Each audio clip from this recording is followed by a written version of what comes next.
الحمد لله نحمده ونستعينه ونستغفره ونؤمن به ونتوكل عليه ونعوذ بالله من شرور أنفسنا ومن سيئات أعمالنا من يهده الله فلا مضل له ومن يضلله فلا هادي له ونشهد أن لا إله إلا الله وحده لا شريك له ونشهد أن سيدنا ومولانا محمد صلى الله تعالى عليه وسلم وعلى آله وصحبه أجمعين. أما بعد، قال الله تبارك وتعالى في كتابه المجيد: أعوذ بالله من الشيطان الرجيم، بسم الله الرحمن الرحيم. لقد من الله على المؤمنين إذ بعث فيهم رسولا منهم يتلو عليهم آياته ويزكيهم ويعلمهم الكتاب والحكمة.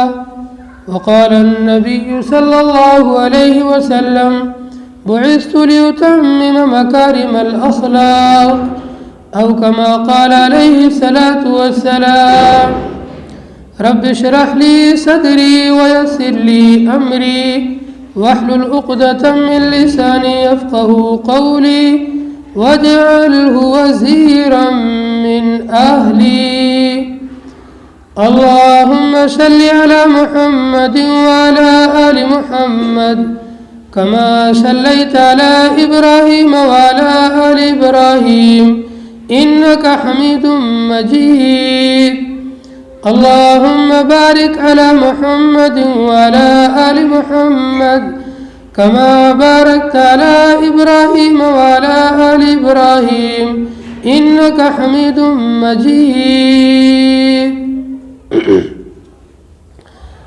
حرم کے جو کوثاروں میں چمکے، حرم کے جو کوثاروں میں چمکے، تو ہستی کے ساری بہاروں میں چمکے. جو تھے چارہ گر وہ بیچاروں میں چمکے، جو غمخوار تھے وہ غمخواروں میں چمکے. زمین میں فلک میں کناروں میں چمکے، وہ تنہا تھے لیکن ہزاروں میں چمکے. در آمنہ سے طلوع ہو کے جلوے، حلیمہ کے ٹوٹے ہوئے گھر میں پہنچے، تو رحمت کے بادل وہیں جا کے برسے. آیا ہو گئی برکتیں بام و در سے، غریبوں کے گھروں میں مالداروں میں چمکے، وہ تنہا تھے لیکن ہزاروں میں چمکے. ہمارے محمد نہ ہوتے جو پیدا، ہمارے محمد نہ ہوتے جو پیدا، تو ہستی نہ ہوتی عدم سے ہوئے دا. نہ ہوتا کوئی دلربا اور نہ شیدا، نہ مجنون نہ ناقہ نہ محمل، نہ مجنون ناقہ نہ محمل نہ لیلا. وہ لولا کہ لمحہ کے میناروں میں چمکے، وہ لولا کہ لمحہ کے میناروں میں چمکے، وہ تنہا تھے لیکن ہزاروں میں چمکے. وہ ظلمت کدے میں جو تشریف لائے، ہدایت کے قندیل ہر سو جلائے. وہ ظلمت کدے میں جو تشریف لائے، ہدایت کے قندیل ہر سو جلائے. جہاں بھر سے باطل کے نقشے مٹائے، اور ایمان و عرفاں کے گلشن سجائے. گلستان حق کے بہاروں میں چمکے، گلستان حق کی بہاروں میں چمکے، وہ تنہا تھے لیکن ہزاروں میں چمکے. وہ امت کے مولا، یتیموں کے والی، ضعیفوں کے حامی، غریبوں کے والی. در مصطفیٰ پہ جو آیا سوالی، نہ لوٹا در مصطفیٰ سے وہ خالی. وہ غمخواروں اور پاسداروں میں چمکے، وہ تنہا تھے لیکن ہزاروں میں چمکے. مٹائی جہاں سے جہالت و ضلالت، مٹائی جہاں سے جہالت و ضلالت، سکھائے زمانے کو علم و حکمت. دیا دل سے الفت محبت و اخوت، دیا درس محبت الفت و اخوت، عطا کی غلاموں کو دولت حکومت، غلاموں کے سب شانداروں میں چمکے، وہ تنہا تھے لیکن ہزاروں میں چمکے، محمد ہمارے پیارے دلارے، محمد ہمارے پیارے دلارے، سبھی امتی ہے محمد کے پیارے، صحابہ ہے ان کے ہدایت کے تارے، صحابہ ہے ان کے ہدایت کے تارے، اکابر ہمارے منور منارے، محمد ہمارے دلاروں میں چمکے، وہ تنہا تھے لیکن ہزاروں میں چمکے، صلی اللہ علیہ وسلم۔ گرامی قدر سامعین ذی وقار، دینی اور اسلامی غیرت مند بھائیوں، قرآن کریم کی ایک آیت کریمہ اور ذخیرہ احادیث میں سے ایک حدیث مبارکہ پڑھی گئی ہے۔ سرور کونین، فخر موجودہ، تاجدار مدینہ، حبیب کبریا حضرت محمد مصطفیٰ صلی اللہ علیہ وسلم کو جب نبوت سے سرفراز کیا گیا، آپ کے سر پر جب نبوت کا تاج سجایا گیا، نبوت کے بعد آپ کی 23 سالہ زندگی ہے، 40 سال کی عمر میں آپ کو نبوت ملی ہے اور 63 سال کی عمر میں آپ دنیا سے پردہ فرما کر گئے ہیں۔ 23 سالہ زندگی آپ کی نبوت والی زندگی ہے، 13 سال مکے کے اندر اور 10 سال مدینے کے اندر، یہ 23 سالہ زندگی آپ کی نبوتانہ زندگی ہے۔ اس زندگی کے شروع کے جو 13 سال ہیں، یہ 13 سال بڑے مصائب، بڑی مشکلات، بڑے حالات اور بڑی بڑی مصیبتوں کا سامنا کرنا پڑا۔ جب آپ علیہ الصلوۃ والسلام نے نبوت کا اعلان کیا، اللہ نے قرآن میں اعلان فرمایا فاصدع بما تؤمر واعرض عن المشرکین۔ نبوت ملنے کے بعد 3 سال تک آپ چھپ کر کے خفیہ طور پر اور پوشیدہ طور پر دعوت و تبلیغ کرتے رہے، لوگوں کو اللہ کی طرف بلاتے رہے۔ نبوت کے 3 سال کے بعد اللہ نے قرآن کی یہ آیت اتاری فاصدع بما تؤمر واعرض عن المشرکین۔ اے میرے پیارے نبی، اب تمہیں ڈرنے کی ضرورت نہیں ہے، اب ہماری خاص مدد تمہارے ساتھ ہوگی اور تم کھلم کھلا اعلان کرو۔ جب نبی علیہ الصلوۃ والسلام نے 3 سال کے بعد اعلانیہ طور پر لوگوں کو اللہ کی طرف بلانا شروع کیا، تو پورا کا پورا معاشرہ، مکہ اور مکے کے اطراف والے، اپنے بھی اور بیگانے بھی، رشتہ دار بھی اور غیر بھی، سب آپ کے خونی اور جانی دشمن بن گئے۔ سب سے بڑا جو آپ کا دشمن تھا وہ ابو جہل تھا، جو رشتے میں آپ کا چچا بھی لگتا تھا۔ روایات میں آتا ہے حضرت نبی علیہ الصلوۃ والسلام جب مکے میں لوگوں کے پاس جا کر اللہ کی بات کرتے، لوگوں کو اللہ کی طرف بلاتے، اور جب حج کا موسم آتا یا مکے کے اندر کبھی بازار لگتی، آپ علیہ الصلوۃ والسلام حج کے موسم میں لوگوں سے ملاقاتیں کرتے، ان کو اللہ کے نام بتلاتے، ان کو اللہ کی تعریف بتلاتے، ان کو اللہ کی طرف بلاتے، وحدانیت کا پیغام سناتے۔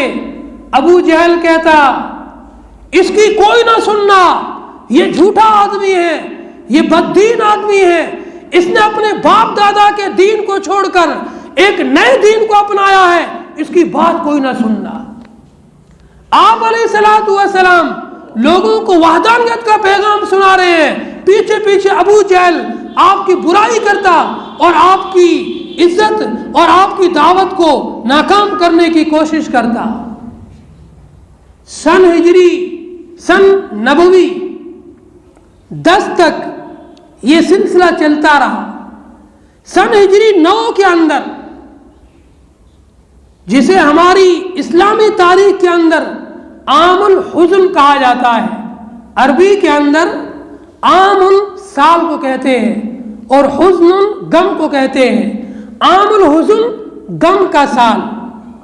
اس سال کے اندر حضرت نبی علیہ الصلوۃ والسلام کے لیے دو بڑے واقعے پیش آئے, دو بڑے حادثے پیش آئے. آپ کے چچا ابو طالب جو کفر پر ہونے کے باوجود, جنہوں نے آپ کا دین تو قبول نہیں کیا, ایمان تو نہیں لائے, لیکن آپ کا پورا سپورٹ کیا, آپ کا پورا ساتھ دیا. جب پوری قوم آپ کے مخالف ہوئی اور قوم کے لوگ مل کر کے ابو طالب کے پاس آئے اور کہنے لگے, اے ابو طالب, اپنے بھتیجے محمد کو سمجھا دے یا پھر ہمارے راستے سے ہٹ جا, ہم خود ہی محمد سے نمٹ لیں گے. ہم تمہاری وجہ سے محمد کا احترام کر رہے ہیں, محمد کی عزت کر رہے ہیں. ابو طالب نے نبی علیہ الصلوۃ والسلام کو بلایا اور بلا کر کہا, اے بھتیجے, میرے کاندھوں پر اتنا بوجھ نہ ڈالو کہ میں اس کو اٹھا نہ سکوں اور اس کی وجہ سے میں بھی مشقت میں پڑوں اور تو بھی پریشان ہو. اس لیے اپنے قوم سے صلح کر لے اور یہ سب باتیں چھوڑ دے. آپ نے غمگین ہو کر کے جب دیکھا کہ چچا کا سایہ بھی اب سر سے ہٹ رہا ہے, یہ بھی اب مدد کرنے سے ہٹ رہے ہیں, آپ نے فرمایا, اے میرے چچا, آپ کیسی باتیں کرتے ہو؟ میں اللہ کا پیغام چھوڑ دوں, میں اپنا نبوت کا دعویٰ چھوڑ دوں, میں ایمان کا مشن چھوڑ دوں؟ یہ نہیں ہو سکتا ہے. میری قوم کے لوگ اگر ایک ہاتھ میں سورج رکھ دیں, دوسرے ہاتھ میں چاند رکھ دیں, یعنی دنیا کی تمام دولتیں سمیٹ کر میری جھولی میں ڈال دیں, تو بھی میں کسی قیمت کے اوپر ایمان کی دعوت کو, اسلام کی دعوت کو چھوڑنے والا نہیں. جب چچا نے بھتیجے کے اس جذبے کو دیکھا تو کہنے لگے, اے محمد, افعل ما شئت, جو آپ کرنا چاہتے ہیں, جو آپ کا مشن ہے, جو آپ کا کام ہے, آپ اپنے کام میں لگے رہیں. میں جب تک زندہ ہوں تجھے کوئی مکے میں نقصان نہیں پہنچا سکتا ہے. پھر یہ مکے کے کافر اور مشرک ڈائریکٹ نبی علیہ الصلوۃ والسلام پر تو حملہ نہیں کر سکتے تھے, کیونکہ آپ کے پیچھے ابو طالب کا ہاتھ تھا. آپ کے جو ساتھی تھے, جو غریب قسم کے لوگ تھے, جو غلام تھے, جو کمزور تھے, ان کو آپ کے سامنے چوراہوں پر, سڑکوں پر باندھ کر مارا جاتا تھا. بلال حبشی, مصعب بن عمیر اور بھی کئی صحابہ کے سیرت میں نام آتے ہیں, ان صحابہ کو باندھ کر نبی کے سامنے مارا جاتا تھا. آپ کے کسی عزیز کو, آپ کے کسی چہیتے کو, آپ کے کسی دوست کو, آپ کے کسی رشتہ دار کو آپ کے سامنے باندھ کر مارا جائے, آپ کے دل پر کیا گزرے گی؟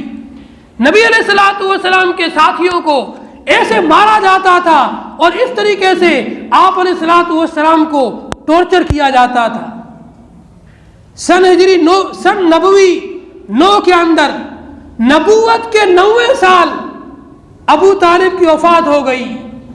آپ کو بڑا صدمہ پہنچا, آپ کی طاقت ٹوٹ گئی, آپ کی ہمت پست ہو گئی. ابھی تھوڑا ہی زمانہ گزرا تھا, آپ کی وفادار بیوی حضرت خدیجہ, جو ہر غم میں شریک رہتی تھی, ہر غم میں ساتھ میں ہوتی تھی, آپ کو کیسا بھی مسئلہ ہو, کیسا بھی غم ہو, کیسی بھی پریشانی ہو, خدیجہ آپ کا پورا خیال رکھتی تھی اور غم کو ہلکا کرتی, اس غم کو دور کرتی تھی. خدیجہ کی وفات ہو گئی. اب مکے والوں نے آپ کے راستے کے اندر کانٹے بچھانے شروع کیے.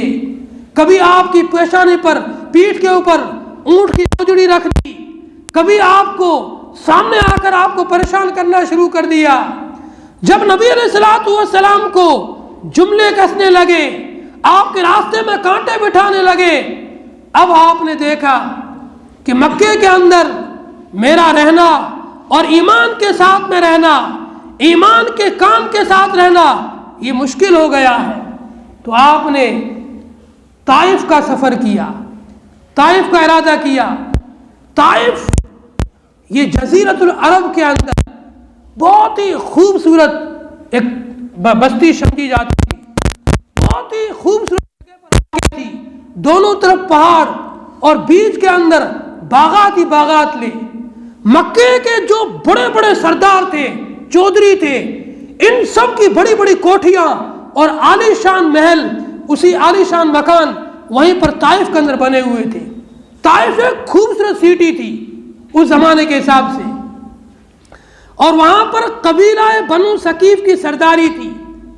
قبیلہ بنو ثقیف کے 3 بھائی تھے، ان تینوں بھائیوں کی یہاں پر سرداری قائم تھی، اور یہی تینوں بھائی اس طائف کے چودھری اور سردار سمجھے جاتے تھے۔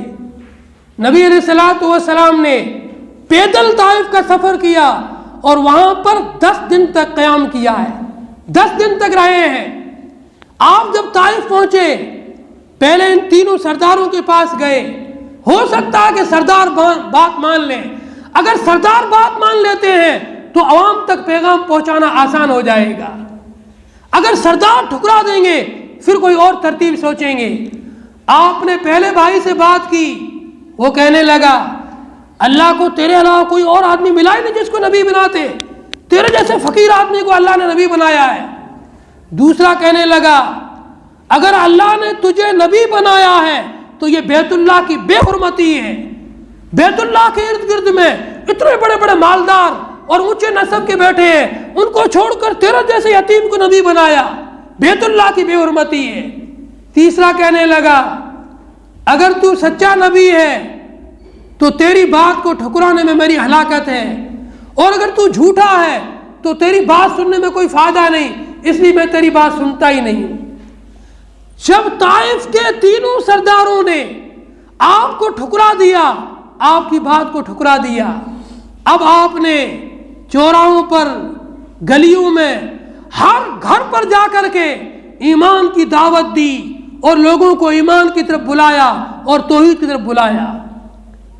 کچھ لوگ چمچے ہوتے ہیں سرداروں کے، جو بڑے لوگ ہوتے ہیں نا، وہ اپنے نیچے چمچے بھی رکھتے ہیں، ان چمچوں کا کام ہوتا ہے بس آگے پیچھے کرنا، ادھر ادھر کرنا۔ جب نبی علیہ الصلوۃ والسلام عوام میں جا کر کے توحید کی دعوت دینے لگے تو یہ چمچے دوڑ کے گئے سرداروں کے پاس، آپ نے تو محمد کی بات نہیں مانی، محمد تو عوام میں اپنا راستہ ہموار کر رہا ہے، اگر عوام اور کس کے ساتھ ہو گئی تو حکومت تختہ پلٹ ہو جائے گی، تمہاری سرداری ختم ہو جائے گی، تمہیں کوئی نہیں پوچھے گا، 2 مہینوں کے بعد سب محمد کے گیت گائیں گے، تمہارا نام و نشان یہاں سے مٹ جائے گا، کسی طرح اس کو روکو اور اپنی سرداری کو بچاؤ۔ یہ چمچوں کا کام تھا۔ جب یہ چمچے سرداروں کے پاس پہنچے، یہ تینوں سردار حرکت میں آئے اور انہوں نے کچھ اوباش قسم کے لڑکوں کو حضرت نبی علیہ الصلوۃ والسلام کے پیچھے لگا دیا۔ سیرت کی کتابوں کے اندر بڑا عجیب منظر کھینچا ہے، لکھا ہے کہ نبی علیہ الصلوۃ والسلام کے ساتھ آپ کے غلام حضرت زید بن حارثہ تھے۔ جب یہ لوگ نبی علیہ الصلوۃ والسلام کو پتھر مار رہے تھے، زید بن حارثہ کبھی دائیں طرف آ کے حفاظت کرتے، کبھی بائیں طرف آ کر حفاظت کرتے، زید بن حارثہ کا سر پھٹ گیا، وہ بھی بے ہوش ہو کر گر پڑے۔ پھر آپ پر جو پتھروں کی بارش ہوئی ہے، آپ کا جسم لہو لہان ہو گیا، آپ کے بدن سے جو خون بہا ہے وہ خون جا کے جوتیوں میں بسا ہے، اور جوتیاں خون سے لت پت ہو کر کے وہ جوتیاں بھی پیروں کے ساتھ میں یوں چمٹ گئی تھی خون کے سوکھنے کی وجہ سے۔ پھر آپ علیہ الصلوۃ والسلام جب آپ کا غلام ہوش میں آیا، آپ کو اٹھا کر کے ایک باغ کے اندر لایا۔ آپ کے جانی دشمن عتبہ اور شیبہ کا یہ باغ تھا۔ عتبہ اور شیبہ آپ کے خونی دشمن تھے، لیکن جب انہوں نے نبی کی حالت کو دیکھا ان کا دل بھی پسیج گیا، ہمارا دشمن ہے لیکن اس کے ساتھ بھی قوم نے کیا حال کر دیا ہے۔ عتبہ کا دل بھی پسیج گیا، اس نے اپنے انگور کی بیل میں سے ایک بڑا خوشہ توڑا اور اس زمانے کے جو تشت ہوا کرتے تھے اس میں سجایا اور اپنے غلام کو دیا عتبہ نے اپنے غلام عداس کو دیا اور کہا وہ جو آدمی لیٹا ہوا درخت کے نیچے اس سے کہنا ہماری تجھ میں دشمنی ضرور ہے لیکن تجھے رشتہ داری کی قسم ہے میرا یہ تحفہ نہ ٹھکرانا، میری یہ مہمان نوازی نہ ٹھکرانا۔ عرب کے لوگوں میں اتنی تو شرافت تھی، وہ دشمنوں کی بھی مہمان نوازی کیا کرتے تھے۔ اگر دشمن کو بھی تکلیف میں دیکھتے تھے تو ان کا دل پسیج جاتا تھا۔ جب نبی کو اس حال میں دیکھا تو دشمن کٹر جانے دشمن کا بھی دل پسیج گیا، اس نے بھی آپ کے لیے انگور کا خوشہ بھیجا۔ پھر آپ نے انگور اٹھایا اور بسم اللہ الرحمن الرحیم پڑھ کے کھایا۔ یہ تو عداس غلام تھا، اس نے پوچھا آپ نے یہ الرحمن الرحیم جو بولا ہے، یہ الرحمن الرحیم کیا چیز ہے؟ آپ نے فرمایا میں اللہ کا نبی ہوں اور اللہ کے صفاتی نام ہے الرحمن الرحیم۔ پھر آپ نے اس سے پوچھا تم کہاں سے ہو؟ تو اس نے کہا میں بہت دور سے ہوں، تم مجھے پہچانو گے نہیں۔ آپ نے فرمایا بتاؤ صحیح کہاں سے ہو؟ کہ میں عراق سے ہوں۔ عراق میں کہاں سے؟ نینوا سے ہوں۔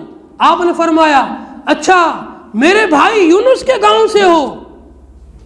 وہ غلام کہنے لگا آپ کیسے جانتے ہو یونس علیہ السلام کو؟ وہ تو اللہ کے نبی تھے۔ آپ نے فرمایا میں بھی اللہ کا نبی ہوں اور نبوت کے رشتے میں وہ میرے بھائی ہیں۔ یونس علیہ السلام بھی اللہ کے نبی، میں بھی اللہ کا نبی، نبوت کے رشتے میں ہم دونوں بھائی ہیں۔ اس غلام نے کہا آپ کا نام کیا ہے؟ آپ نے فرمایا میرا نام محمد ہے۔ وہ غلام وہیں پر ہاتھوں ہاتھ نبی کے قدموں میں پڑ گیا اور کہا فوراً مجھے آپ کا کلمہ پڑھاؤ۔ میں نے اپنی کتاب توریت کے اندر آپ کا ذکر پڑھا تھا، جب سے میں طلب میں تھا میں تو اس بات کا مشتاق تھا کہ آخری نبی محمد مجھے کس طرح مل جائے تو میں ان کے ہاتھ پر ایمان قبول کروں۔ اللہ نے آج میری مراد پوری کر لی، آپ سے میری ملاقات ہو گئی، جلدی مجھے ایمان میں داخل کرو۔ جب آپ نے اس کو کلمہ پڑھایا آپ اتنے خوش ہوئے، آپ کا پورا غم غلط ہو گیا۔ آپ کہنے لگے بس میری تو محنت کامیاب ہو گئی، جس کام کے لیے میں آیا تھا میری مراد پوری ہو گئی۔ لیکن اللہ کی غیرت جوش میں آ گئی۔ اللہ نے اپنے محبوب کو جب اس حال میں دیکھا، خون سے لت پت نڈال پڑے ہوئے ہیں، پھر آپ نے جو دعا مانگی ہے، جس دعا کا نام بھی احادیث کے اندر ہے، دعاء المستضعفین، کمزوروں کی دعا، مظلوموں کی دعا، بے سہاروں کی دعا، بیچاروں کی دعا، جن کا کوئی سہارا نہیں، جن کا کوئی چارہ نہیں، جن کا کوئی ٹھکانہ نہیں، جو روڈوں پر پڑے ہوئے تھے، جن کو کوئی سہارا دینے والا نہیں تھا، ایسے اللہ کے نبی پڑے ہوئے ہیں۔ دو جہاں کا سردار، جس کے ایک اشارے پر چاند دو ٹکڑے ہو گیا، جس کے ایک اشارے پر ڈوبا ہوا سورج واپس آ گیا، جس کے ایک اشارے پر مکے کے تمام پہاڑ سونا بننے کے لیے تیار، وہ آج اس حال میں پڑا ہوا ہے۔ رحمت خداوندی جوش میں آ گئی۔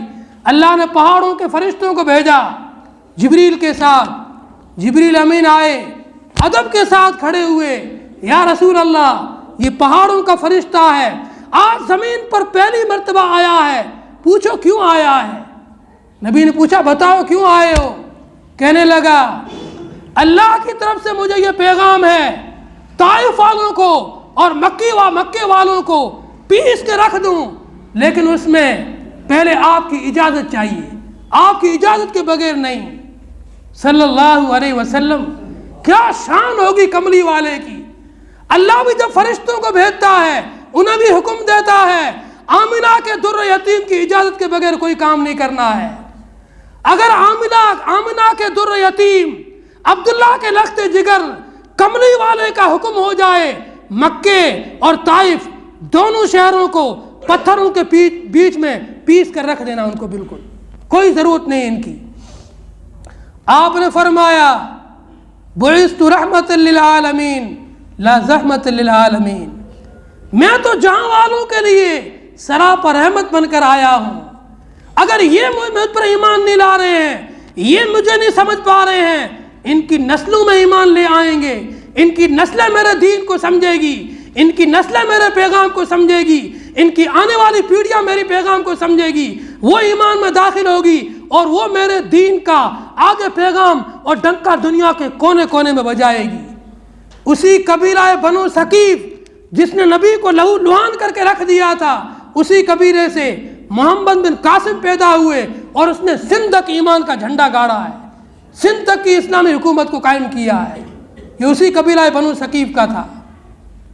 نبی علیہ الصلوۃ والسلام نے ان کے لیے عام معافی کا اعلان کر دیا اور فرشتوں سے کہہ دیا اللہ نے آپ کو بھیجا ہے، مبارک ہو، میں ان سب کو معاف کر دیتا ہوں، میری وجہ سے، میری ذات کی وجہ سے کسی کو دنیا میں تکلیف نہیں پہنچنی چاہیے۔ یہ آپ کا پیغام تھا۔ پھر اللہ تعالیٰ نے جب آپ کو اس حال میں دیکھا، اللہ نے آپ کو معراج کروائی۔ انشاءاللہ معراج کا واقعہ اگلے جمعے سنائیں گے۔ اللہ تعالیٰ ہم تمام کو عمل کی توفیق عطا فرمائے۔